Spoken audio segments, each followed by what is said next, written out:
ये भारत में पहली बार हो रहा है जब गवर्नमेंट न्यूक्लियर एनर्जी सेक्टर में प्राइवेट इन्वेस्टमेंट लेने के लिए तैयार हुई है। Non carbon emitting energy source के द्वारा 2% से भी कम टोटल एनर्जी जनरेशन किया जाता है इन इंडिया। प्राइवेट सेक्टर से ये जो फंडिंग उठाई जाएगी, इंडिया का टारगेट है कि 50% तक जितने भी इलेक्ट्रिसिटी जनरेशन की जाती है that must be done by using non fossil fuels by 2030। और इस डील को अब तक की भारत सरकार के द्वारा न्यूक्लियर सेक्टर में करे जाने वाली सबसे बड़े अनाउंसमेंट एंड इन्वेस्टमेंट माना जा रहा है। इस पूरे विषय के हर एक पहलू पर हम चर्चा करेंगे। उससे पहले आपका सचेतनता में स्वागत है। मैं आपका दोस्त अरमान। अभी तक के भारत के न्यूक्लियर जर्नी को अगर हम देखें तो भारत के द्वारा न्यूक्लियर प्रोग्राम 1950 से स्टार्ट किया गया था, जो कि कई सारे challenges, sanctions and technologically limitations के साथ स्टार्ट हुई थी। बट करेंटली अभी 22 न्यूक्लियर रिएक्टर्स भारत में कार्यरत हैं with the capacity of 6780 megawatt, contributing around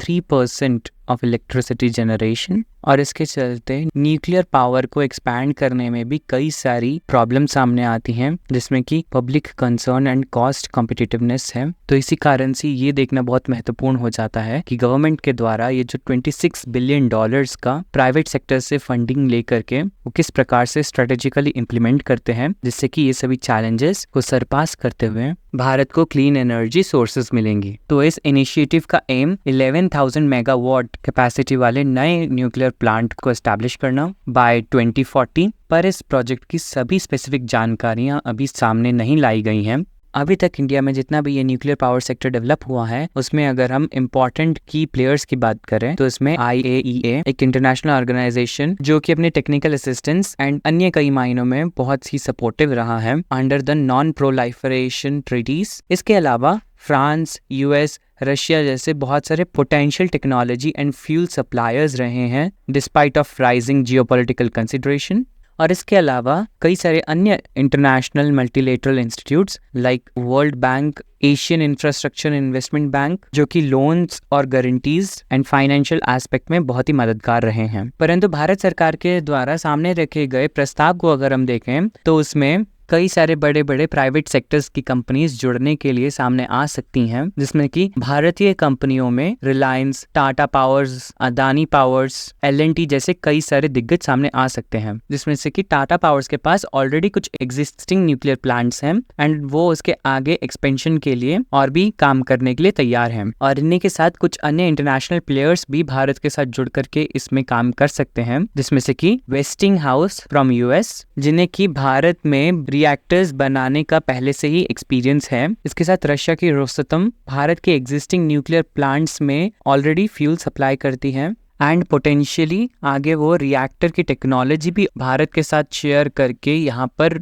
nuclear plant establish कर सकती हैं। एंड EDF फ्रॉम फ्रांस, जो कि न्यूक्लियर रिएक्टर के डिजाइन एंड ऑपरेशन में बहुत ही ज्यादा प्रोमिनेंट प्लेयर हैं, उनके द्वारा भी भारत में मिलकर के काम किया जा सकता है। और इसी के साथ GE Hitachi nuclear energy from US, Japan भी भारत के साथ पार्टनरशिप करके काम कर सकती हैं because they already offers advance reactor technology. इसके साथ गवर्नमेंट के द्वारा ये जो $26 बिलियन का इन्वेस्टमेंट प्राइवेट सेक्टर से लिया जा रहा है, इसका यूज जो नए न्यूक्लियर पावर प्लांट्स बनाने में किया जाना है, उसके संभावित लोकेशन को अगर हम देखें तो उसमें महाराष्ट्र के जैतापुर न्यूक्लियर प्लांट एक्सपेंशन में किया जा सकता है because that is a long standing proposal awaiting for environmental clearance. और उसमें लगभग 6 यूनिट्स लगाया जाना संभावित है with the capacity of 1000 megawatt each. इसके बाद कर्नाटक के कैजा न्यूक्लियर प्लांट एक्सपेंशन में भी इसका इस्तेमाल किया जा सकता है, जिसमें कि 2 यूनिट बनाया जाना संभावित है ऑफ 700 मेगावाट कैपेसिटी ईच।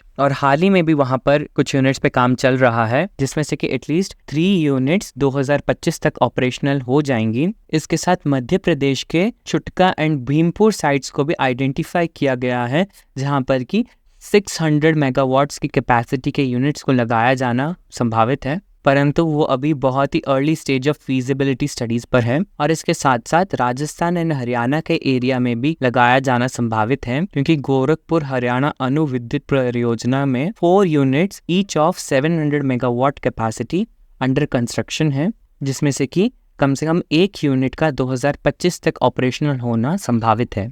और इन्हीं के एक्सपेंशन में आसपास कुछ और यूनिट्स को भी लगाया जा सकता है। परंतु न्यूक्लियर पावर प्लांट लगाने के लिए सफिशिएंट मात्रा में पानी की आवश्यकता है। इसी कारण से जहां कहीं भी पानी प्रचुर मात्रा में प्राप्त हो रहा होगा उसी के आसपास लगाया जाएगा। इन न्यूक्लियर प्लांट्स के लगाए जाने पर इम्पैक्ट्स को अगर हम देखें तो उसमें सबसे पहले भारत में एनर्जी सिक्योरिटी इंश्योर करी जा सकेगी, जिससे कि हमारी फॉसिल फ्यूल्स के ऊपर से डिपेंडेंस कम होगी and offers more stable and cleaner energy source. इसके अलावा क्लाइमेट चेंज जो हो रही है उसमें लो कार्बन एनर्जी सोर्सेज का यूज करने से हमारे क्लाइमेट गोल्स को भी हम अचीव कर पाएंगे। इन सभी में इकोनॉमिक ग्रोथ तो निश्चित ही होगी ही, क्योंकि इससे जॉब्स जनरेट होंगी, बहुत सा इन्वेस्टमेंट आएगा और इसके साथ साथ इससे जुड़े अन्य सेक्टर्स भी लाभान्वित होंगे एंड इससे टेक्नोलॉजिकल एडवांसमेंट भी बूस्ट होगी, बिकॉज इससे इनोवेशन एंड कॉम्पिटिटिवनेस इंडिया के न्यूक्लियर सेक्टर में बढ़ेगा। ऑल्सो इससे पब्लिक परसेप्शंस भी बदलेगा, क्योंकि addressing safety concerns are crucial for acceptance. इसके अलावा वैश्विक प्रभाव को अगर हम देखें तो इसमें ग्लोबल न्यूक्लियर मार्केट में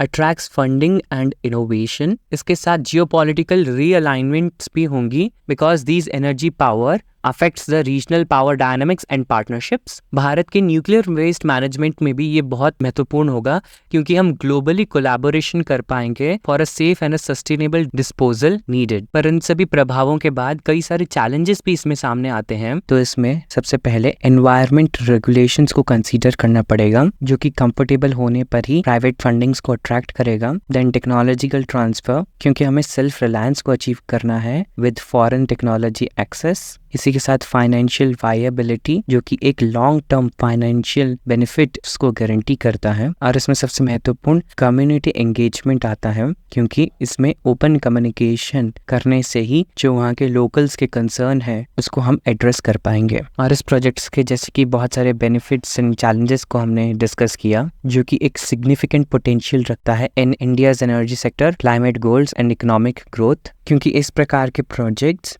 बहुत ही ज़्यादा क्रूशियल हो जाते हैं for domestic energy needs, global energy markets और इसके साथ geopolitical problems in the nuclear power sector.